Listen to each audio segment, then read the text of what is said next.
మనం చేసిన దాన్ని చెప్పుకోవడం, చెయ్యని దాన్ని చేసేసామని చెప్పుకోవడం. ఇప్పుడు క్వాంటమ్ ఎన్ని లక్షల మందికి ఉద్యోగాలు వచ్చినాయి అక్కడ? భవిష్యత్తులో వస్తాయి. ఆ సాఫ్ట్‌వేర్ కూడా అట్టాగే అన్నారు. ఆ తర్వాత వచ్చేసింది. వచ్చినప్పుడు మనం ఎక్కడ ఉన్నాం?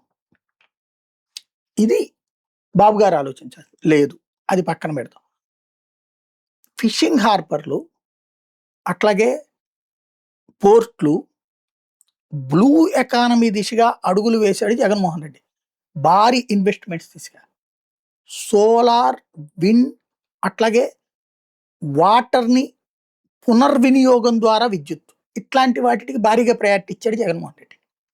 ఎందుకు? పెట్టుబడులు పెడతారు. ఇక్కడ ఆప్షన్స్ ఉన్నాయి కాబట్టి. అవన్నీ నిరంతరం విషం చిమ్మారు. నిరంతరం విషం. వాటిటి మీదన. కళ్ళెదురుగుండా కనబడే డెవలప్‌మెంట్ అది. ఇప్పుడు అవి తీసుకెళ్ళి ప్రైవేట్ వాడికిస్తే అది గొప్పదట. అది మంచిదట. అది ఎట్లాగో అర్థం కాదు. మనకి మెడికల్ కాలేజీలు ప్రైవేట్‌కి ఇచ్చేసినట్టే ప్రభుత్వానికి వచ్చే సంపాదన, ప్రభుత్వంకి ఒక అద్దెలాగా నెల నెల డబ్బులొచ్చేటటువంటి వాటిని తీసుకెళ్ళి ప్రైవేట్‌కి ఇచ్చేస్తుంటే మెడికల్ కాలేజీలైనా ఇవైనా, అది గొప్పగా చిత్రీకరించే మీడియా ఉందట వీళ్ళకి. జగన్‌కి అది చేత కావట్లేదు. ఆ మ్యానిప్యులేషన్ కుదరట్లేదు. అట్లాగే ఒక ఆరోగ్యశ్రీ ఫీజు రీయింబర్స్‌మెంట్ లాంటిది రాజశేఖర రెడ్డి తీసుకొచ్చినప్పుడు విషం చిమ్మారు. కార్పొరేట్ ఆసుపత్రుల కోసమని. కార్పొరేట్ ఆసుపత్రులు, కార్పొరేట్ కళాశాలలు ఎవరి చేతిలో ఉన్నాయి? తెలుగుదేశం అభిమానుల చేతిలోనే ఉన్నాయి. మరి రాజశేఖర రెడ్డి తెలుగుదేశాన్ని పోషించడానికి పెట్టాడది? లేదే. పేదవాడికి అక్కడికెళ్ళి చదువుకోవడానికి. దానివల్ల బాగుపడ్డోళ్ళు ఎవరు? నారాయణ ఎవరు? చైతన్య వాళ్ళు ఏ పార్టీకి సపోర్టు? ఏమైంది? ఆటిట్లతో. బాగుపడింది వీళ్ళు. కానీ పేద పిల్లలు కూడా బాగుపడ్డారు. ఆ తెలుగుదేశం వాళ్ళని మనం ఏం నాశనం చేయక్కర్లేదని అండగా నిలబడ్డది. కానీ రాజశేఖర రెడ్డి మీదన విషం చిమ్మారు.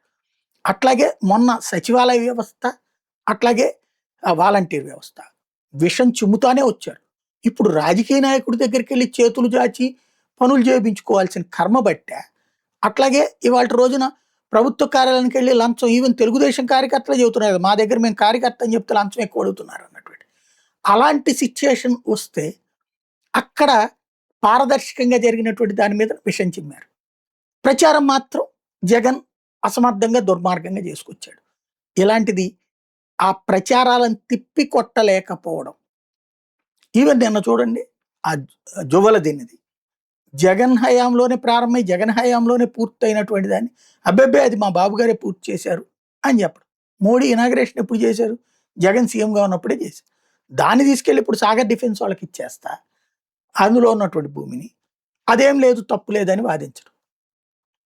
ఇది ఇలా ఓవరాల్‌గా media management, mouth publicity management అనేటటువంటి దాంతో సాగేటటువంటి ఆంధ్ర రాజకీయాన్ని ఎప్పుడు అర్థం చేసుకుంటాడు, ఎప్పుడు సరైన ప్లాన్స్‌తో తిప్పికొట్టగలుగుతాడో జగన్ తేల్చుకోవాల్సిన సందర్భం.